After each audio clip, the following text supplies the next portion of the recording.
138 moçambicanos chegaram ontem ao país, fugindo dos ataques contra estrangeiros na África do Sul. Robert Mugabe vai mesmo ser enterrado no Acre dos Heróis Zimbabueanos.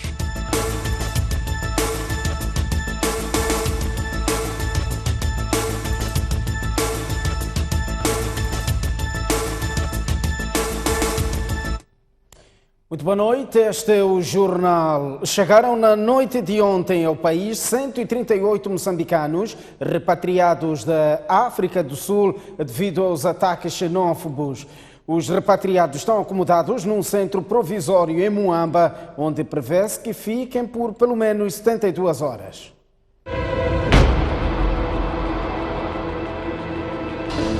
Hambe ni nga considera ku xikapara va hi ku mina hi nga li kona tindlwini vo tlhasa va tlhaveka tindlu loko ya tlhasa timpahla hinkwaswo swi tshwile hi yo ganha ku huma yini porque a hi nga ri kona.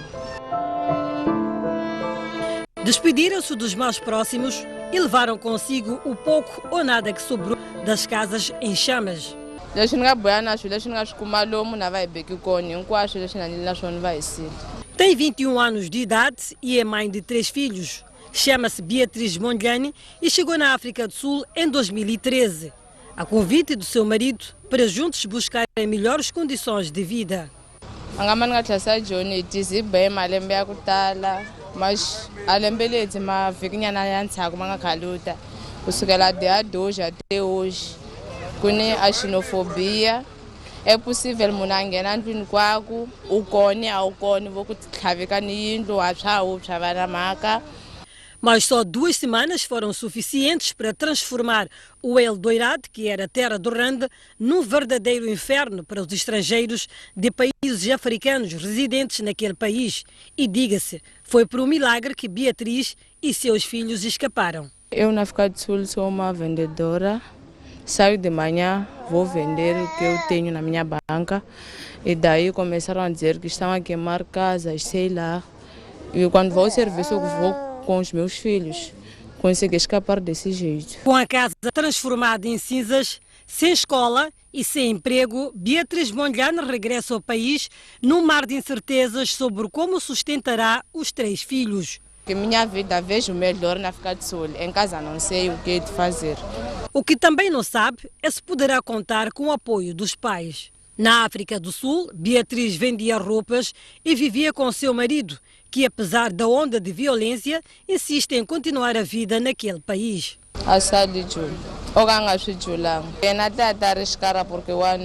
Mas mesmo diante do cenário dramático, se Beatriz tivesse a oportunidade de voltar à África do Sul, o faria sem hesitar. Ia voltar sim, porque minha vida acho melhor na África do Sul. Porque as cenas daqui em casa são meio complicadas, tá vendo?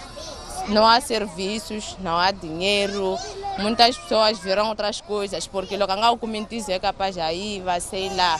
Mas na África do Sul, a melhor coisa que a gente pode fazer, tá vendo?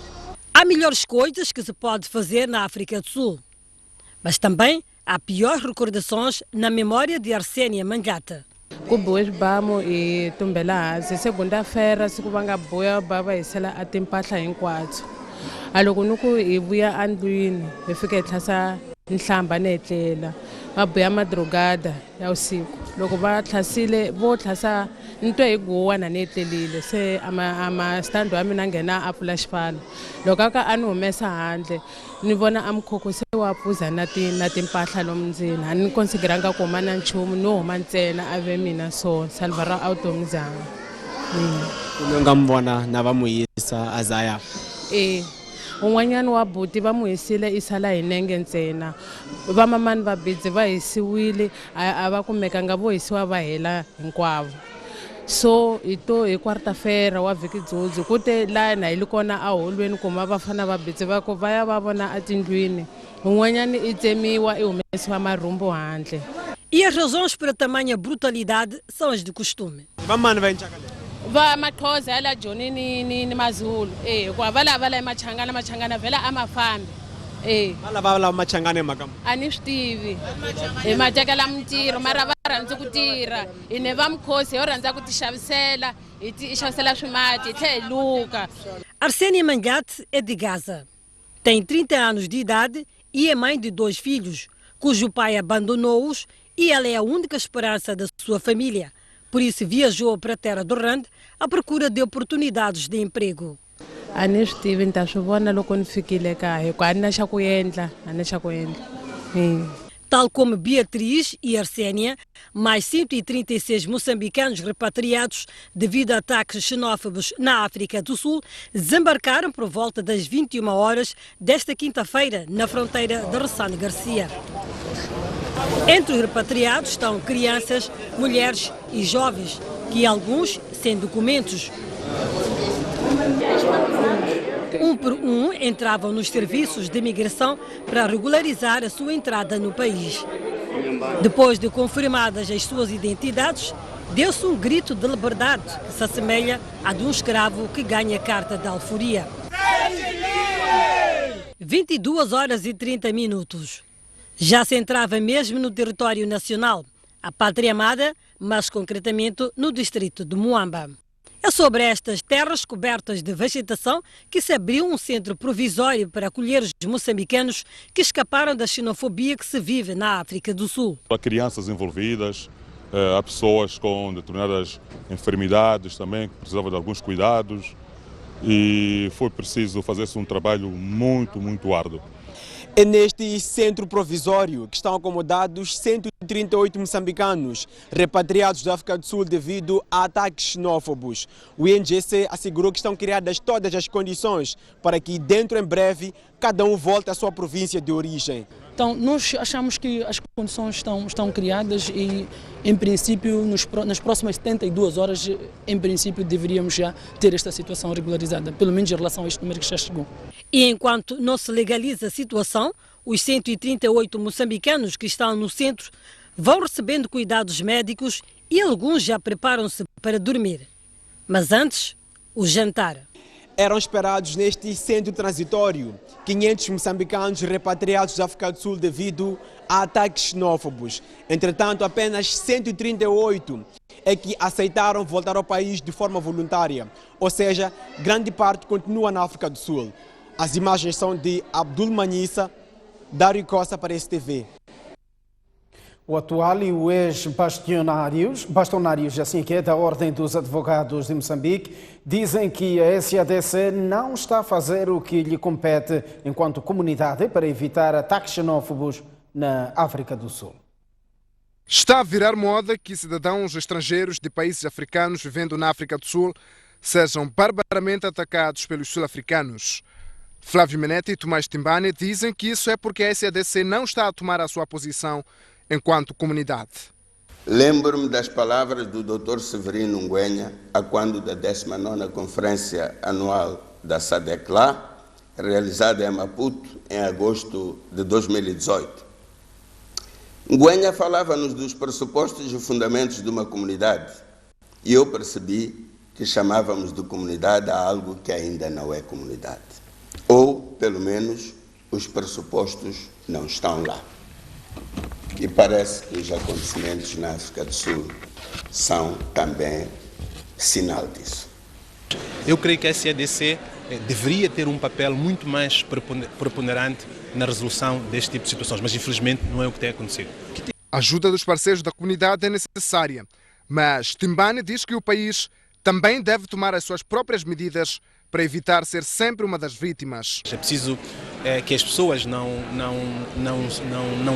se desloquem ilegalmente para os outros países, mas mais do que isso, é preciso internamente criar condições para que essas pessoas se sintam desincentivadas a emigrar, porque a imigração é sempre no pressuposto de procurar melhores condições.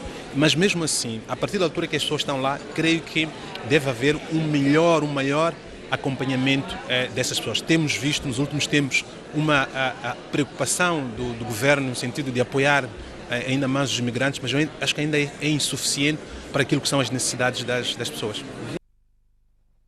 E a Ordem dos Advogados de Moçambique celebrou hoje 25 anos da sua criação. Na cerimónia das comemorações, os advogados disseram não estar a ser fácil exercer a carreira em Moçambique. São 25 anos da criação da Ordem dos Advogados de Moçambique. período durante o qual os advogados foram chamados a ser corajosos, por, segundo o bastonário da ordem, ser uma profissão que incomoda muitas pessoas. De tanto incomodar, a nossa história tem registro de advogados que escaparam a tiros da polícia e se viram privados da sua liberdade por ordem judicial ou policial. São riscos inerentes à profissão quando o Estado de Direito ainda não está devidamente consolidado. E essa consolidação do Estado de Direito deve ser considerada um dos maiores desafios dos advogados. É isso que defendem Tomás Timbane e Gilberto Correia, antigos bastonários da Ordem. A questão da construção do Estado de Direito. A Ordem dos Advogados tem sido um pilar fundamental na defesa do Estado de Direito democrático, mas ainda é pouco aquilo que tem estado a fazer. Nós ainda temos um Estado de Direito fraco por diversas razões. A advocacia é um dos pilares da afirmação desse Estado de Direito, de uma boa administração da justiça. Sem advogados não há justiça, sem advogados não há Estado de Direito e, portanto, o desafio é ter advogados cada vez mais fortes para que tenhamos uma cidadania mais forte e mais protegida. Carlos Caúio foi o primeiro dos 4 bastonários que a Ordem já teve. Para ele, o maior desafio já foi vencido, que era a aceitação de uma Ordem dos Advogados em Moçambique. Agora, resta garantir a competência de todos os membros. Com a globalização e com as técnicas de comunicação, o desenvolvimento tecnológico hoje e o surgimento de outros direitos inerentes a esse desenvolvimento devem ser também, constituem, queria dizer, desafios também para a própria Ordem, para que a Ordem se adapte a esses novos paradigmas que surgem para o exercício da nossa advocacia. Várias outras individualidades ligadas ao direito marcaram presença na celebração dos 25 anos da criação da Ordem dos Advogados de Moçambique. Do total dos 14 doentes encaminhados ao Hospital Central de Nampula, na sequência do acidente da última quarta-feira, 6 já tiveram alta e voltaram ao convívio familiar, enquanto outros 8 continuam internados nas enfermarias, não havendo mais nenhum doente nos cuidados intensivos. Em relação aos óbitos, a direção do hospital diz terem sido já identificados os familiares. Até amanhã de quinta-feira, haviam dado entrada no Hospital Central de Nampula 14 doentes. Deste número, 6 receberam alta. Desses 14, já receberam alta 6, que já estão nesse momento nas suas casas, sendo 1 no dia de ontem e 5 no dia de hoje, depois que os médicos passaram a visita. E ficamos com 8 pacientes internados, mas que esses 8 pacientes estão nas enfermarias. Nesse momento não temos nenhum doente nos cuidados intensivos. Para dizer que os doentes que estavam nos cuidados intensivos, que tinha ficado, está com um estado muito melhor em relação ao dia de ontem, razão pela qual foi transferida para a enfermaria. Dos doentes que ficam nesse momento, dizer que o estado clínico é muito bom e pensamos nós mais acompanhar durante 24 horas, e depois disso, amanhã possivelmente, algumas delas vão ter alta. O hospital refere que o setor de medicina legal já fez o seu trabalho, estando as famílias a prepararem ou a realizarem cerimônias fúnebres dos seus entes queridos. São dados os certificados de óbito e as famílias estão a levantar, estão a acontecer já os enterros. Ontem saíram 2 corpos e nessa manhã, até às 8h30, estavam lá 2 famílias a levantarem os corpos. Razão pela qual sabemos nós que até o final do dia todos já podem ter, possivelmente os familiares terão levantado todos os corpos. Refira-se que o Partido Frelimo decidiu interromper a campanha eleitoral na cidade de Nampula por 3 dias, em memória aos seus membros e simpatizantes perecidos na tragédia. Robert Mugabe vai mesmo ser enterrado no Acre dos heróis zimbabueanos. A família recuou da decisão de não levar Mugabe ao Monumento dos Heróis, mas nega que tenha sido pressão do governo. Passar pela estrada que dá acesso à casa de Robert Mugabe era algo muito difícil antes da sua morte. Mas agora, a residência dos Mugabes é bastante movimentada. Muitos veem ao chamado Blue Roof prestar condolências à família enlutada. Este é o palácio da família Mugabe, onde desde quarta-feira, quando o corpo do antigo presidente do Zimbábue chegou a este país, muita gente tem vindo para dar apoio à família Mugabe. É neste local onde, quando o corpo não está em cerimônias oficiais, está neste local e é aqui onde permanecerá até ao dia do funeral. A escrita Guxungu, o clã a que pertence à família, faz a recepção à mansão onde foram montadas tendas e disponibilizadas cadeiras a tempo inteiro para receber os convidados. Muitos aproveitam para tirar fotografias, afinal, não é todos os dias que se está aqui. E é a partir daqui onde durante a manhã saiu o corpo de Robert Mugabe para mais um dia de adeus pelos zimbabuianos. Desta vez, Grace Mugabe não acompanhou o cortejo. Embarcaram na aeronave os filhos de Mugabe.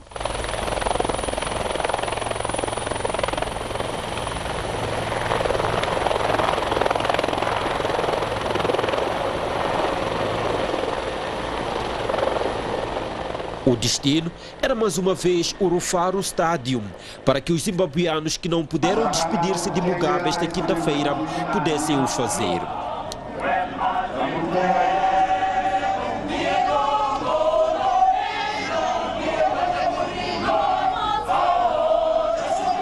Com o estádio menos cheio, o velório foi mais ordeiro.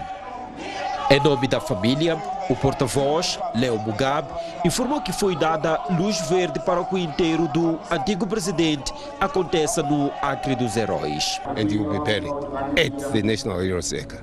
A família recusa que tenha havido desentendimento com o governo e afirma que tratou-se de uma decisão sem nenhuma pressão.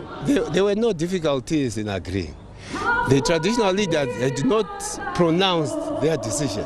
And it's normal when a chief dies. They don't just open their mouth, they wait and wait. Entretanto, ainda não há data prevista para o enterro. No domingo, Mugabe será levado ao Acre dos Heróis, mas o corpo regressará à casa para que os líderes tradicionais também façam o velório.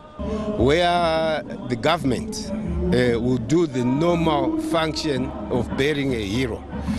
21 gun salute, Then thereafter, we take the body away up until what has to be done at the Heroes Acre in terms of what the traditional leaders have asked for, and the family has agreed to those requests.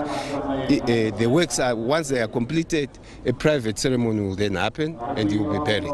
Assim, o enterro de Robert Gabriel Mugabe fica para uma data ainda por anunciar na próxima semana. E são as mesmas autoridades tradicionais que dizem que Robert Mugabe deve ser recordado como um homem forte e exemplo de determinação da defesa da soberania do Estado zimbabuiano. Os mesmos defendem que o legado de Mugabe deve ser disseminado nas próximas gerações. Estiveram entre os que velaram o corpo de Robert Mugabe esta quinta-feira no Rufaro Stadium, em Harare. Trabalharam em coordenação com o antigo presidente durante as décadas de governação. Autoridades tradicionais falam do legado de Mugabe. Stanley Mundoro, líder local da região de Zimba, terra natal de Mugabe, fala de um revolucionário que inspirou os zimbabuianos e o povo da região. Not only for Zimbabwe, but for the SADC region, the African continent and the entire globe. So we are saying we've lost a man who stood firm by his country and defended his country at almost every fora, regional fora, continental and African fora, and the global fora. He defended Zimbabwe. Outros líderes tradicionais recordam a determinação de Mugabe, independentemente das circunstâncias. So he was a strong man, and we recognize what he has done for the Zimbabwe forever. And we say we have lost a man who was very, very powerful, and who meant his words. If he say no, it's no. He stick to his words. Even when he fell sick, he could still attend to his state duties. A sign of a strong man. There's no one day you could hear that the president could not attend this or that function because he was not well, though he has not been feeling well for quite a long time. That shows his love towards his country and his people. Robert Mugabe será o 135º zimbabueano cujos restos mortais serão depositados no Acre dos Heróis. A caminho do funeral do antigo presidente, a STV visitou o monumento dedicado aos heróis. Acompanhe. Este é o Acre Nacional dos Heróis do Zimbábue, situado a 7 quilômetros do centro de Harare. A nossa chegada chama a atenção a bandeira em meia haste, mostrando que o país está em luto nacional. Viemos conhecer aquela que será a última morada do ícone da luta pela libertação do Zimbábue. O terreno tem 230 mil metros quadrados e no seu interior está localizado este monumento. A infraestrutura foi erguida após a independência em 1980 e serve para homenagear os guerrilheiros da luta de libertação e, atualmente, zimbabueanos cuja dedicação ou compromisso com o país justificam o seu enterro no santuário. O design foi feito por norte-coreanos e assemelha-se ao cemitério dos mártires revolucionários de Taesong-guyok, nos arredores de Pyongyang. A estátua de bronze com 3 guerrilheiros reconhece os guerrilheiros não identificados que perderam suas vidas durante a Guerra de Libertação.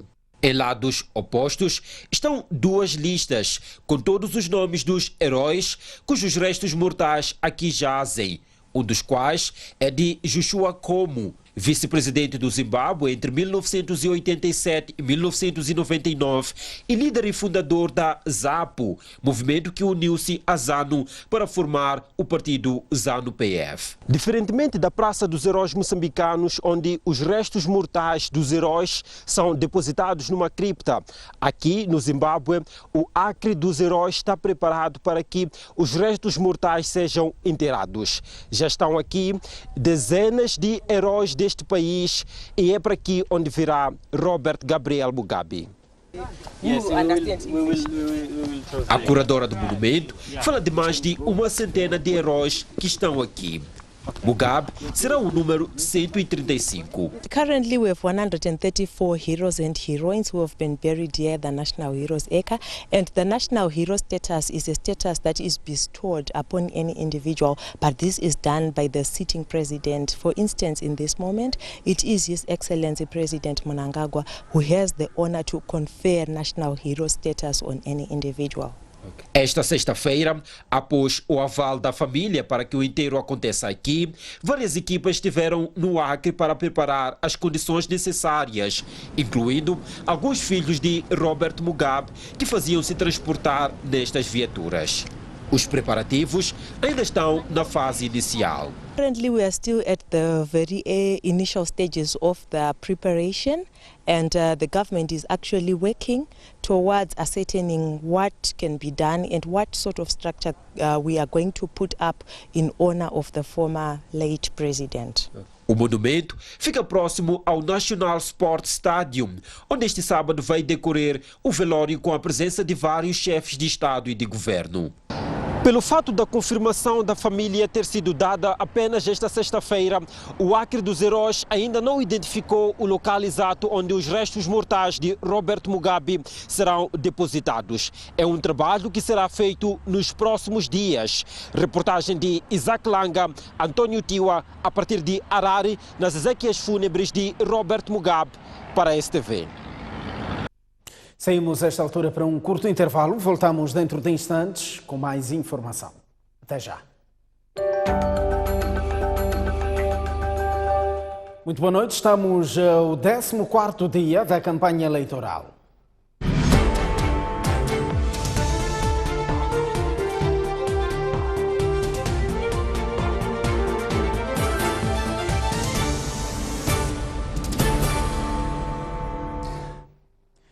E o candidato da Frelimo, Filipe Nunes, terminou hoje o périplo pela província de Nampula, escalando os distritos de Monapo, Herate e Nacala Porto. Aos potenciais eleitores, recordou as realizações do seu governo e prometeu trabalhar nos próximos 5 anos para criar mais emprego para os moçambicanos. E eu peço, antes de começarmos a nossa cerimônia, o nosso encontro, 1 minuto de silêncio em homenagem a esses camaradas militantes e simpatizantes do nosso partido. Foi desta forma que iniciaram todos os 3 comícios que Filipe Nunes orientou em Monapo, Herate e Nacala Porto, homenageando as pessoas que morreram em Nampula depois do seu comício. Em Monapo, a primeira escala da sua campanha, apelou a uma vitória clara, até porque, segundo ele, os investimentos da sua administração são visíveis e inquestionáveis. Se ganha 5-0, há discussão. É só fintar, é só tá. O Instituto de Formação de Professores não foi construído aqui em Monapo.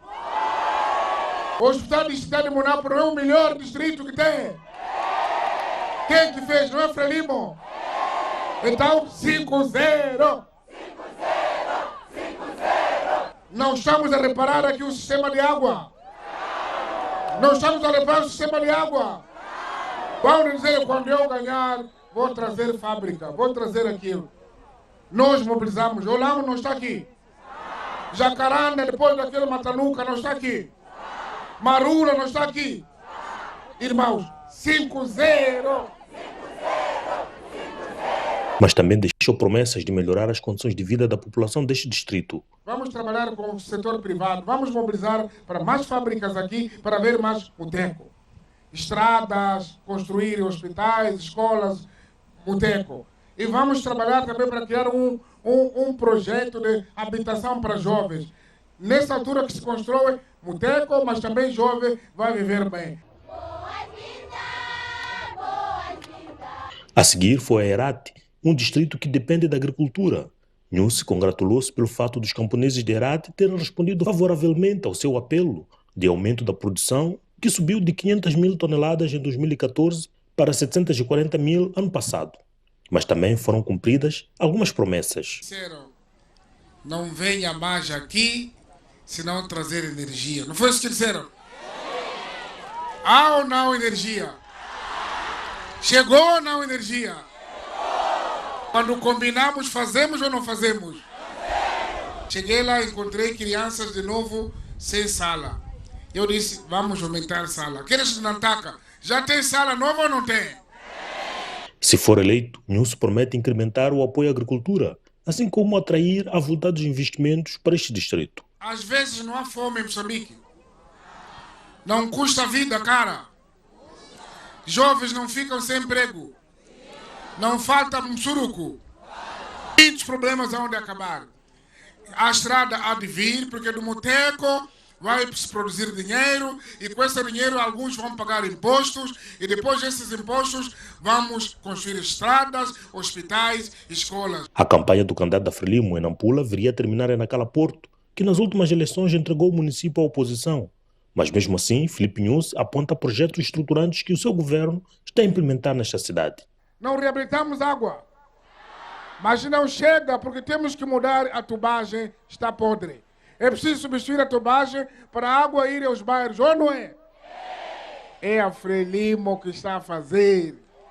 E se for eleito, vai continuar a prestar muita atenção a esta, que é a segunda maior cidade de Nampula e motor da economia da Zona Norte. Vamos mobilizar mais investidores para Moçambique, para Nacala, que é zona livre. Vamos dar incentivos às empresas que vão empregar pela primeira vez os jovens. Nós vamos ajudar a agricultura, porque é onde emprega mais. Mais de 60% de moçambicanos vivem da agricultura. Nacala Porto foi o último dos 9 distritos escalados por Filipe Nunes nesta campanha na província de Nampula. A partir da manhã começa a campanha na província de Cabo Delgado, onde vai procurar convencer o eleitorado a confiar em si para mais 5 anos da Ponta Vermelha. Francisco Malhado, Pedro Amba, Press TV. Quem também promete melhorar a vida dos moçambicanos é o candidato presidencial da Renamo. Ossufo Momade continua a trabalhar na província da Zambésia, concretamente no distrito de Murumbala. Eram por volta das 13 horas quando Ossufo Momade e sua comitiva chegaram à vila distrital de Murumbala.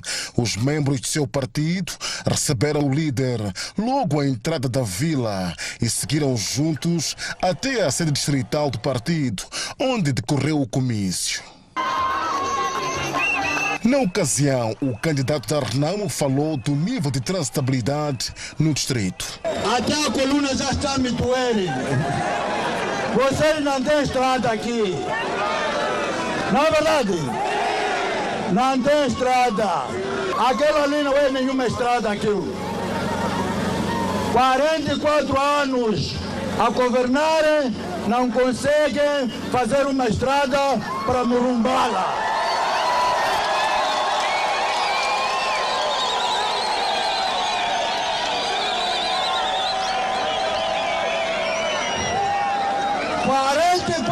Anos!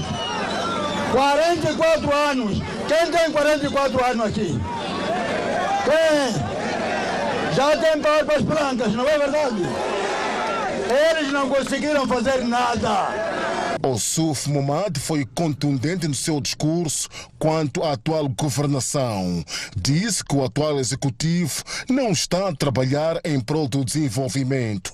Por isso, para ele, só o governo da Renamo pode fazer o melhor. Aqueles são ladrões, aqueles são corruptos. Nós sabemos que vocês têm problema de energia, não é verdade? A energia está cara. A energia, falar de energia é falar de um bicho de 7 cabeças. Não é verdade?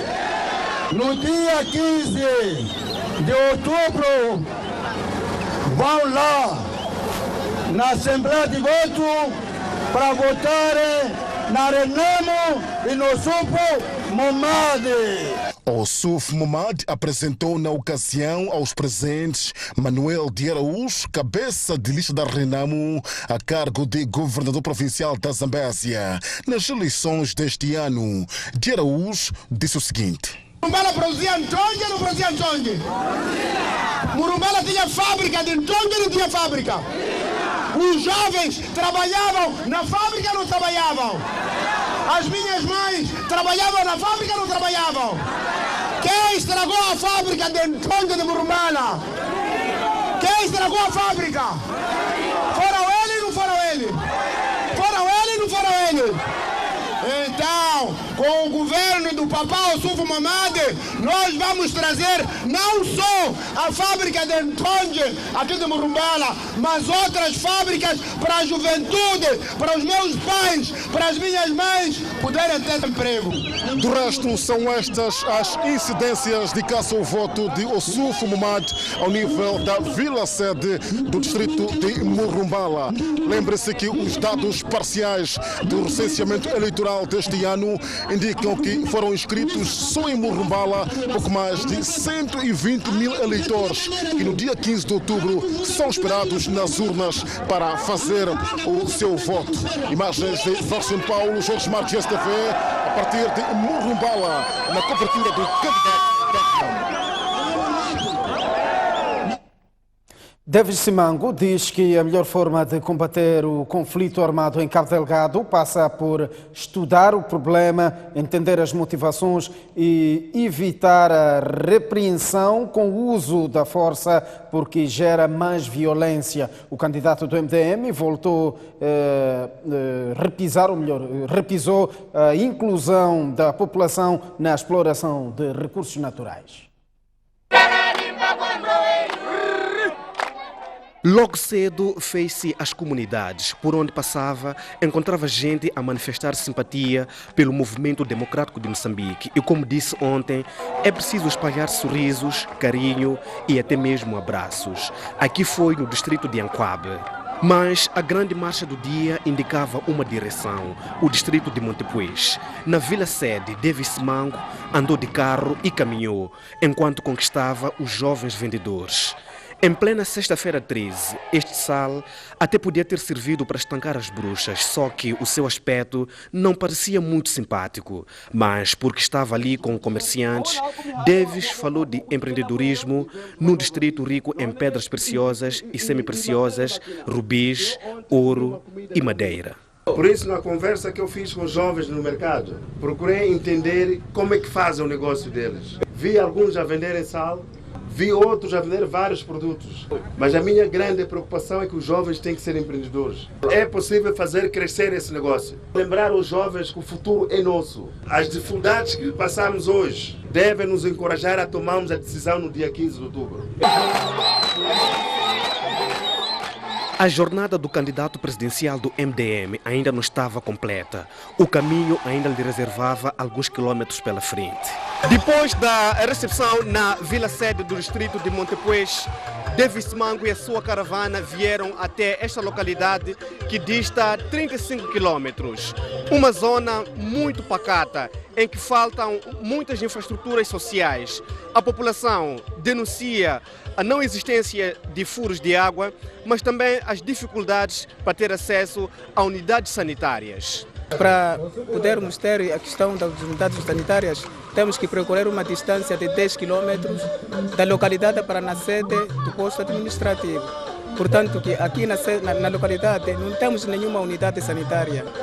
Mas o outro assunto é a questão de furos de água potável. Preocupações que deram corpo ao discurso de campanha, por vezes interrompido com aplausos.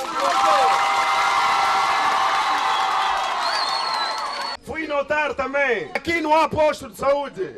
Isto chama sofrimento. Este é o momento certo para mudarmos. E não se pode falar de Cabo Delgado sem mencionar a violência armada que se vive há quase 2 anos em alguns distritos. Perante este facto, que soluções teria Davis Mango? É preciso estudar o problema, encontrar as soluções, e para nós as soluções são claras. Tirou garimpeiros, mas antes de tirar garimpeiros, encontra oportunidade para que eles, de fato, encontrem motivação e satisfação de continuar a ser seres humanos úteis à nossa sociedade e, sobretudo, úteis às suas famílias particulares. Segundo, a formação. Terceiro, falar com as pessoas. É verdade, posso dizer que não há rosto, mas há rostos, porque nada surge de nada. E se nós continuarmos a sermos extremamente radicais em termos de repressão, fazemos publicidades baratas, essa publicidade barata que diz o seguinte: apanhei fulano e no fim do dia não é. Mas essa publicidade barata cria ódio, cultiva ódio. Portanto, o grande problema é a falta de capacidade de gerir conflitos. Este sábado, Davis Mango vai escalar mais 2 distritos daqui de Cabo Delgado e depois ruma para a vizinha província do Niassa. Ivo Oliveira e Ricardo Machava, STV. Na província de Maputo, o cabeça de lista da Frelimo trabalhou nos bairros do município da Matola, onde prometeu melhorar as condições sociais básicas. Já Renamo foi à zona de Tenga pedir voto e prometer melhores condições de trabalho aos funcionários públicos. Esta sexta-feira, o bairro de T3, na autarquia da Matola, foi o local escolhido pelo partido de Frelimo para pedir votos. No contacto interpessoal, o cabeça de lista deste partido na província de Maputo, Júlio Parroque, pediu votos aos vendedores do mercado local e prometeu melhorar o ambiente de negócios para este grupo. O emprego e o acesso à educação são outras promessas feitas por Júlio Parroque. Queremos convidar-vos para juntarem-se a esta causa muito importante, que é de darmos força a Frelimo, darmos força ao presidente Lúcio através do voto. Não podemos pensar só que a Frelimo sempre ganhou na província de Maputo, a Frelimo já ganhou, vamos votar, está bem? Vão ter um mercado renovado para continuarem a trabalhar bem e continuar a fazer crescer os meus irmãos, está bem? Há dúvida, minha mãe? Não. Vamos nos unir na Frelimo e o nosso presidente Lúcio, está bem? A família vai votar toda, a família toda vai votar Frelimo.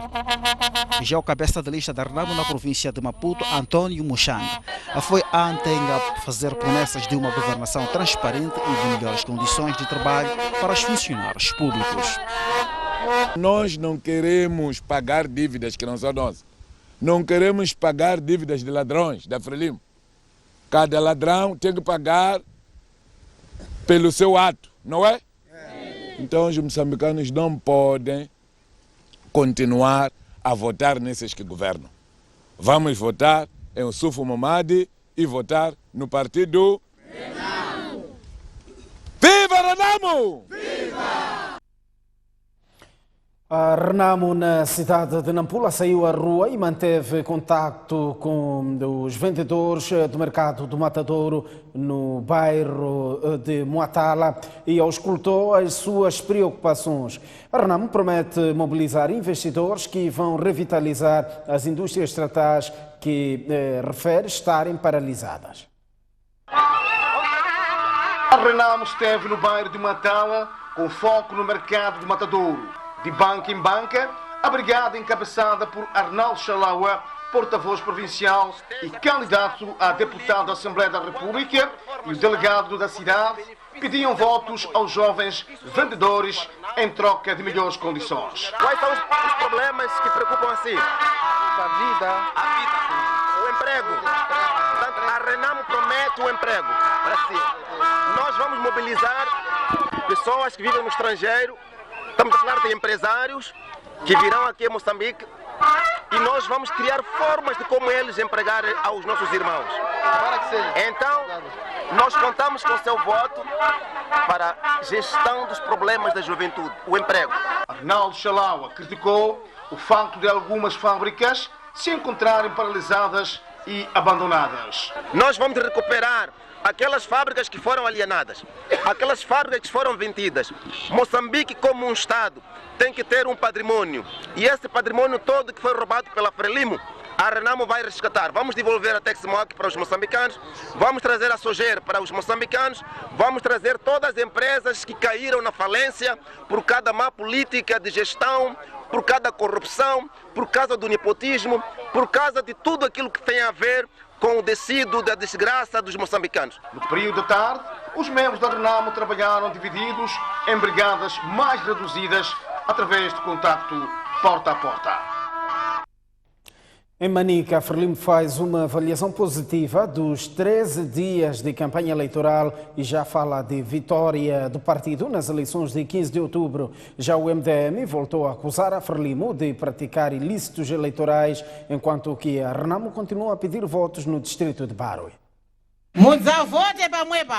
Depois de escalar os distritos de Tambara, Makossa, Guru e atualmente a pedir votos em Barue, a candidata a governadora de Manica diz que a mensagem do partido Frelimo colhe consensos no seio dos eleitores. Estamos a ter muita aderência nas nossas reuniões, nos nossos comícios, nos nossos encontros, e razão pela qual nos dá confiança que nós vamos ganhar.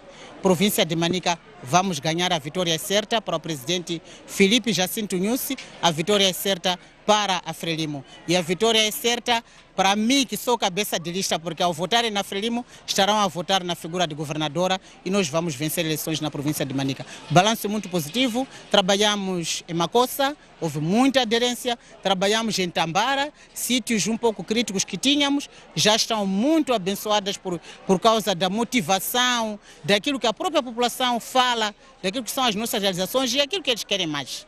Trabalhamos também no distrito de Guru e vamos continuar a trabalhar. Acreditamos na vitória e a vitória é certa. Por sua vez, o MDM, enquanto o seu cabeça de lista concentra as suas atenções na caça ao voto no Enxope, Carlos Batista, membro da Brigada Central daquele partido, denuncia atos que, no seu entender, configuram ilícitos eleitorais. O que está a acontecer mesmo não é só ilícito eleitoral, até é imoral. O partido Frelimo foi colocar panfletos de propaganda eleitoral na morgue. O que é isso? Um partido que não tem sentimento, um partido que brinca até com os mortos. Esse partido não é um partido sério. Não é um partido sério. É um partido que diz que luta pelo desenvolvimento, que ama o povo. No entanto, está a gozar com os nossos mortos. E as pessoas que se dirigem ao morto não vão lá tomar cerveja. Aquilo não é nenhuma barraca. As pessoas que vão à morgue estão tristes, vão lá tristes, chorando pelos seus entes queridos que partem. No entanto, o Partido Frelimo pega em material de propaganda eleitoral, cola na morgue. Isto é o fim da moral. Este sábado, Francisca Tomás, candidata a governadora de Manica pela Frelimo, continua a trabalhar no distrito de Barue, o mesmo escalado por Alfredo Magumisi da Renamo, enquanto que Arônimo Soalho do MDM estará a caçar votos em Gondola.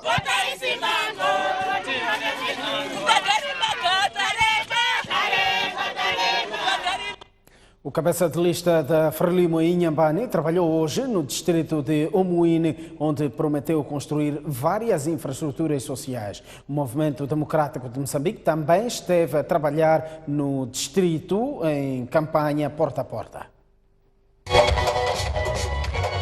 Em mais um dia de campanha eleitoral, o cabeça de lista da Frelimo em Inhambane trabalhou no distrito de Omuine. Daniel Chapo disse que há vários sinais de desenvolvimento naquele distrito e prometeu erguer mais infraestruturas sociais. A escola secundária em Xizapela, furos de água, sistemas de abastecimento de água. É para nós irmos votar aqueles que têm que continuar a dirigir Moçambique, que têm que continuar a dirigir a nossa província de Inhambane, para trazer mais água, mais estradas, mais pontes, mais água. E não há outra pessoa que pode fazer isso, que nem seja o nosso presidente Felipe Jacinto Nyusi e o nosso partido Frelimo. Por sua vez, o cabeça de lista do MDM trabalhou no povoado de Nerro, também no distrito de Omuine, em contacto porta a porta. O Taniki uma ficha manar, a ficha gato sangula rebalalui, a gaumbiri, nigaunaru em cuculo, ancuculo, loco o votilo em cuculo. Ota vota leso com a madota ya hina makumeka na hiki sei Assembleia da República. Aí manhã ne ficha ya nkukulo. Ota ula leso com mina nzibula kana wena lá. Nzitawe governador. Azo karatu hinkwazo munga nazo lomu a província ka Inhambane. Mutachikelisa camina. O cabeça de lista da Renamo continua a trabalhar na zona norte da província de Inhambane.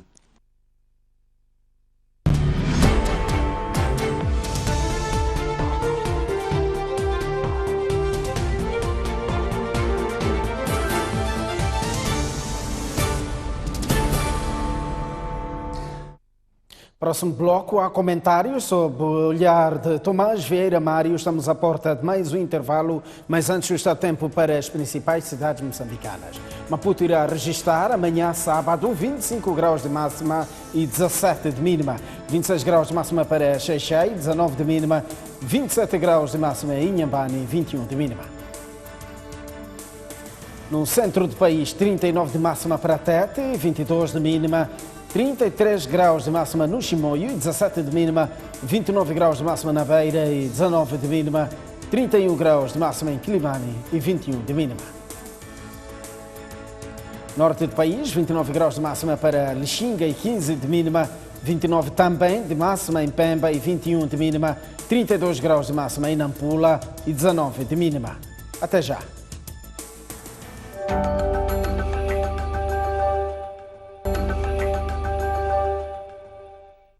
No ar, o Jornal da Noite, este bloco é reservado a comentários com Tomás Vieira Mário.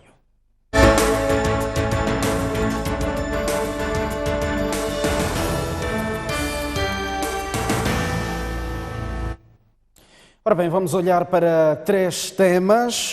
Tomás, muito boa noite, bem-vindo ao espaço. Vamos olhar primeiro para este ponto prévio da revisão do Código Penal que incide, portanto, sobre a criminalização da captura de imagens de pessoas sem seu consentimento, e logo que se lê esta passagem deste artigo, ocorre aqui os grandes centros de concentração, os grandes pontos de concentração de pessoas. Falo de comícios, já agora estamos em campanha eleitoral, sim, igrejas e grandes espetáculos. Como é que vai ser acautelado o cumprimento desta lei? Boa noite, Gercil. De facto, esta revisão localizada do Código Penal ocorreu no dia 29 de julho na Assembleia da República, sim, por aprovação unânime das 3 bancadas, mas passou despercebido. Eu acho que o que se deve dizer é o seguinte: não se criou um novo direito, nem se tirou o outro direito. Simplesmente destacou-se o direito penal, o direito à honra em época digital. Portanto, foi, digamos, dar um pouco mais de luz a que até onde pode ir um direito à honra, à vida privada na época digital, onde cada um com o seu telefone celular pode trazer imagens, pode difundi-las e, portanto, ofendendo um direito já que existe há muito tempo, direito à honra e à privacidade. Não é um direito novo. Sim. Agora, a hipótese da sua ofensa é que se expandiu com os telemóveis.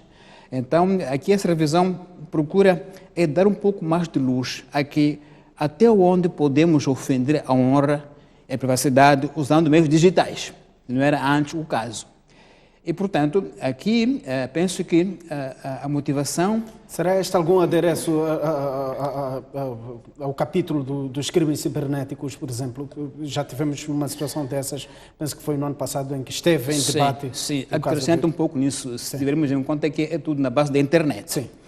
Portanto, penso que a motivação disso tem como fundo o fato de, cada vez mais, haver o uso indevido de redes como WhatsApp, como Facebook, para divulgar imagens de âmbito privado, sem que as pessoas que estão lá tenham consentido, nomeadamente quando há acidentes de viação.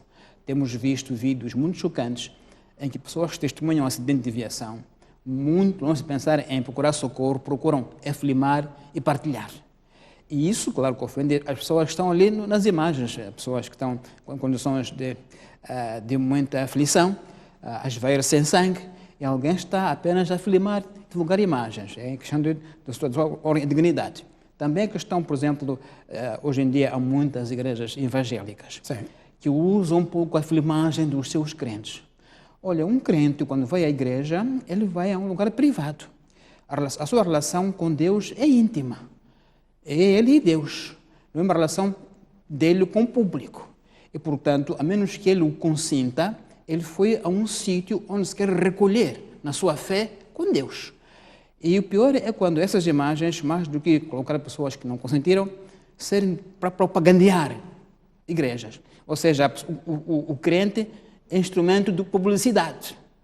E, portanto, aí uma utilização indevida e até, digamos, imoral do crente, que foi à igreja, no seu recolhimento com Deus, conforme a sua fé. Entretanto, ele é filmado e as suas imagens são divulgadas como chamamento da igreja a outros crentes. Mas, sobretudo, o que se verifica hoje é que a educação, a literacia digital tem que ser feita, para que percebamos que a imagem de alguém tem proteção legal. Repito, não é um direito novo, é um direito antigo, que está no Código Penal, Código Civil, na Lei de Imprensa, na Lei de Direito à Informação, está previsto isso.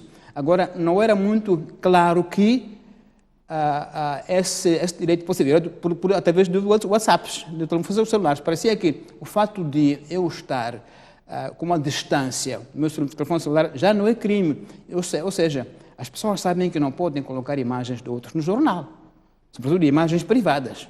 Sabem que isto não pode ser feito. Mas é igual a colocar no Facebook, porque você só mudou do meio, mas o bem que agradou é o mesmo bem, que é privacidade, direito à honra, dignidade humana. De modo que é preciso que haja uma educação muito massiva para se perceber que, olha, o telefone celular, ou as imagens via telefone celular, valem como um jornal, como uma televisão, porque a honra é a mesma. Sobretudo, quando falava de comícios. Sim, o comício é um evento público, não há como não filmar, não é? Agora está o José num comício com a sua esposa, a dar beijinho, e alguém filma. Esse momento é um momento privado. Ocorreu em lugar público, sim, mas é privado para si.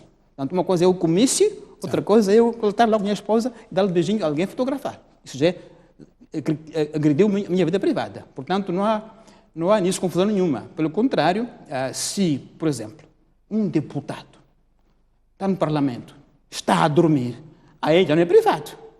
Por quê? Porque ele está a não cumprir o seu dever.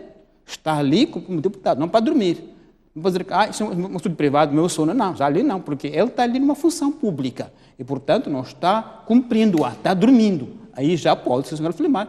Acho que é legítimo e não é nada de privado, porque ele está em funções no parlamento, não está para descansar. É diferente de eu estar na minha casa a descansar e alguém me filmar. colocar no ar. Pior ainda é, de facto, questões muito íntimas, como doença, como funeral. São questões mesmo íntimas, privadas. As pessoas podem não querer ser expostas. E eu me lembro uma imagem que chocou o Moçambique todo, quando foi baleado do professor Júlio Sistak. Foi baleado, ainda estava aí esvaído em sangue, já dava imagens no ar. E uma filha que ele tinha, com 12 anos, viu o pai naquele estado, através do WhatsApp. E ele estava de bruços, com a camisa levantada, então tira a sua dignidade humana. Portanto, é essa lição que temos que aprender, repito, não é um novo direito, não. É um direito que agora é mais esclarecido na época digital, para mostrar que este direito já existe há muito tempo, mas agora é muito mais assertivo a ser ofendido por causa dos telefones móveis. Tomás, uma coisa é a concepção desta lei, outra coisa é o cumprimento da lei. Bom, até quanto é que estamos em condições pelo menos de monitorar e acudir situações destas, com esta febre tecnológica? Mas aí é um ponto importante. Este é uma matéria de direito particular. Ou seja, só o ofendido é que pode queixar. O Estado não se mete nisso, se ninguém se queixar. Portanto, depende de mim achar que isso me ofendeu. Se você não achar, tudo bem, é comigo. Portanto, é área particular. Portanto, não espera que a polícia faça isso. Não, a polícia não faz isso. A polícia não fará isso. É a pessoa que achar que aquilo o ofendeu, ele vai fazer a queixa. E mesmo nesse caso, se em tribunal, por exemplo, o ofendido ouvir do ofensor, pedir desculpas, ele pode dizer, está perdoado. O juiz manda embora. É um caso particular. Portanto, cabe ao ofendido queixar-se. Não é um caso para o Estado andar atrás desses casos, não. É um caso de crimes particulares. Portanto, não há, digamos, ônus para o Estado, em termos de que ele deve procurar os que fazem essas ofensas e os processar. Não. Depende de quem achar-se ofendido meter a queixa. Vamos virar de página. A semana foi também marcada pelo novo apagão no sistema financeiro a nível do país. Foi ontem, é verdade que não foi tão duradouro assim como da vez anterior. Até que ponto é que o nosso sistema financeiro está exposto a situações destas? Sim, Geracildo, eu acho que é grave. É grave. Estamos a falar do segundo, menos de um ano? Menos de um ano. Isso não nos pode deixar tranquilos. Algo de preocupante ocorreu e não se pode esperar que ocorra de novo. Este país, nós não temos muito claro o nosso direito de consumidor. Em países onde esse direito está muito popularizado, os bancos podiam ser processados. O banco é aquele a quem eu pedi que guarde o meu dinheiro. Eu quero dinheiro quando eu quero. Se não o tenho, o banco que me responda por quê. E me ressarça dos prejuízos que eu tiver. Imagina que eu tenho uma viagem de emergência, que não tenho dinheiro, o dinheiro não sai. Quem é que me paga os custos, os prejuízos que eu tenho, que isso me causa? Ainda calhei com uma senhora numa ATM que dizia assim, olha, eu tenho um falecimento em casa. Temos que partir para Inhambane, precisamos de comprar caixão. Todo mundo está me esperando lá em casa. É um embaraço muito grande. Quem é que cobra essa despesa, esse dano moral? Não é? Portanto, em outros países, este tipo de situações são caras para os bancos. O banco, por sua vez, vai cobrar a quem lhe dá o serviço, mas eu tenho relação com o banco, não com quem faz o serviço. Dos ATMs e POS e sistema eletrônico. De modo que é algo que nos deve preocupar, porque é um país que está cada vez mais a entrar no mundo financeiro mundial, portanto, não se pode dar-se ao luxo deste tipo de apagões tão frequentes e nada acontecer. É preciso que se faça aqui, isto é sério, e não pode acontecer assim de forma tão leve, tão rápida, tão seguida, nada acontecer. É preciso que as pessoas percebam que isto é algo sério, que afeta as pessoas individualmente, afeta empresas, afeta negócios. Então é algo que nos preocupou bastante. Eu espero que, diz que houve erro na configuração do sistema. Eu não sou técnico, não vou entrar nisso. Seja o que for que tenha acontecido, penso que foi grave, porque aconteceu num tempo muito curto. Portanto, não é de esperar que isso aconteça mais vezes. Se os técnicos que estão no sistema não estão aptos a mantê-lo, então que sejam substituídos por outros técnicos mais competentes. Não se pode passar por cima deste tipo de incidentes como se fosse uma brincadeira qualquer. Acho que não é. Então, eu acho que o público tem razão de mostrar indignação e dizer que isto dá prejuízo às pessoas e às empresas da economia nacional. Dá prejuízos sérios, porque hoje em dia quase ninguém anda com dinheiro vivo no bolso. E é bom que assim seja, não é? Mas então, se é assim, que o sistema que o mantenha ativo. Porque as pessoas não podem andar com dinheiro no bolso. Uma vez mais, voltar para o estilo antigo.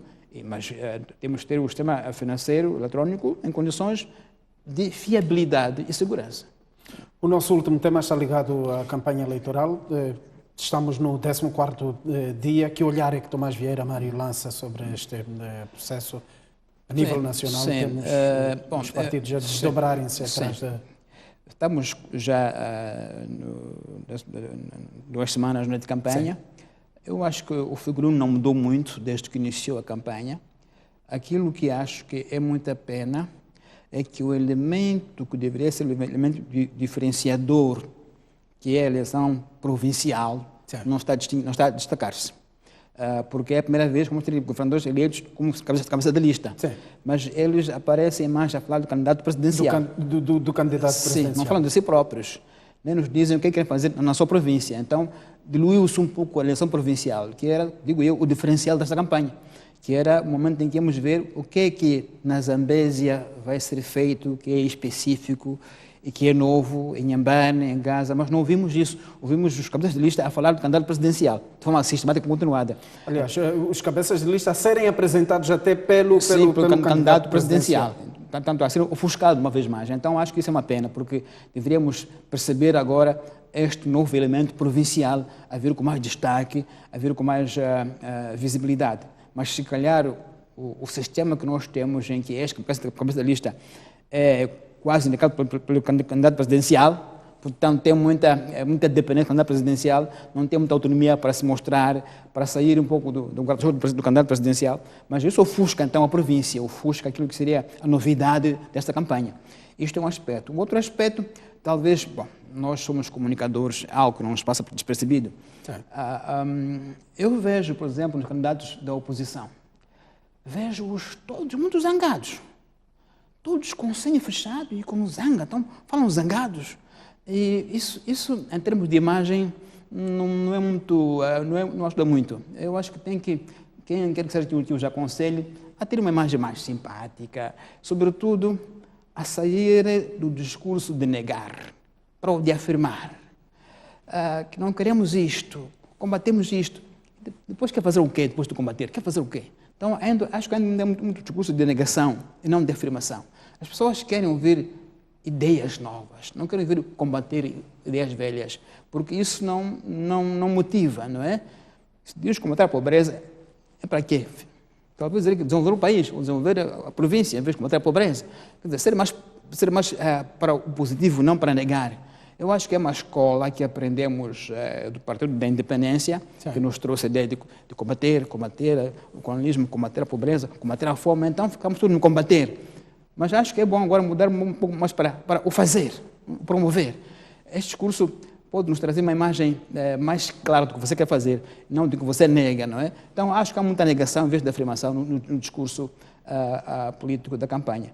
Tirando este pequeno episódio, a tragédia de Nampula, aliás, queria fazer uma nota aí para a imprensa portuguesa, as televisões, não sei porque fazem isso, televisões portuguesas já vinham. Avançaram com 16 vítimas. Sim, estão a repetir esse número, não sei de onde que o número lhes veio, é estranho porque todos os números dizem 10 vítimas, mas em Portugal faz 16 pessoas, não sei de onde que é esses números, só para dizer que isto é lamentável porque não é verdade, não são 16 números, são 10 pessoas que infelizmente morreram. Mas, a parte disso, acho que a campanha está, em termos gerais, pacífico.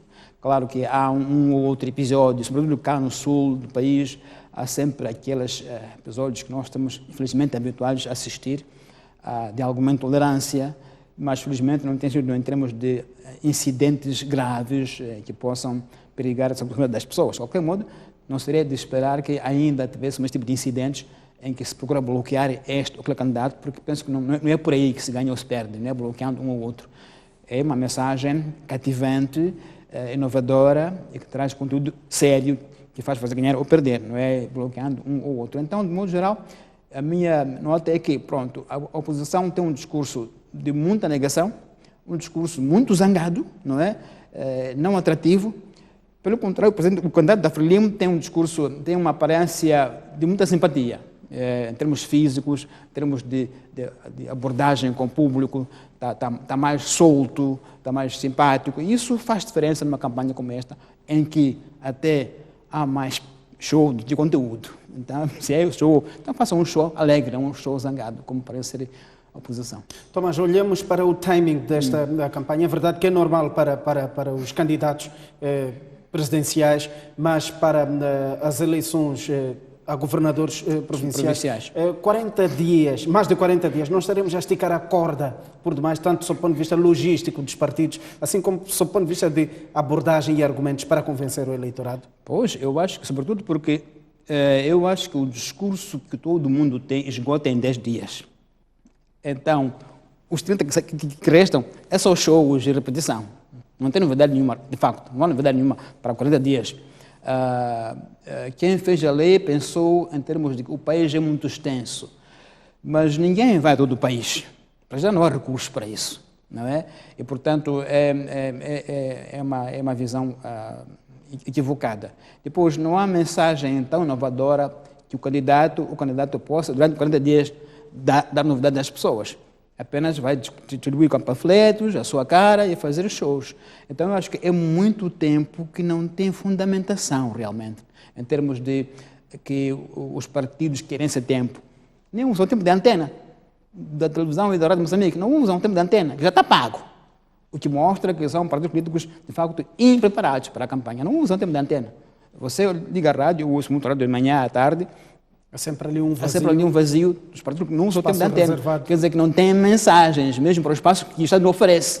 Quanto mais andou para os 45 dias. Então, acho que é um tempo demasiado longo, que, de facto, não só cria improdutividade, porque não nos traz novidades que justifiquem esses dias todos. Agora, imagino quando for eleições distritais, não é? É muita gente na rua, não é? E, portanto, vamos ter batalhões de pessoas na rua, durante muito tempo, sem fazer nada que mostre a relevância desses dias todos na rua, na minha opinião. Tomás, muito obrigado pela sua presença. Obrigado, Silvio. Até para a semana. Obrigado. Termina assim o espaço de comentários com Tomás Vieira Mário.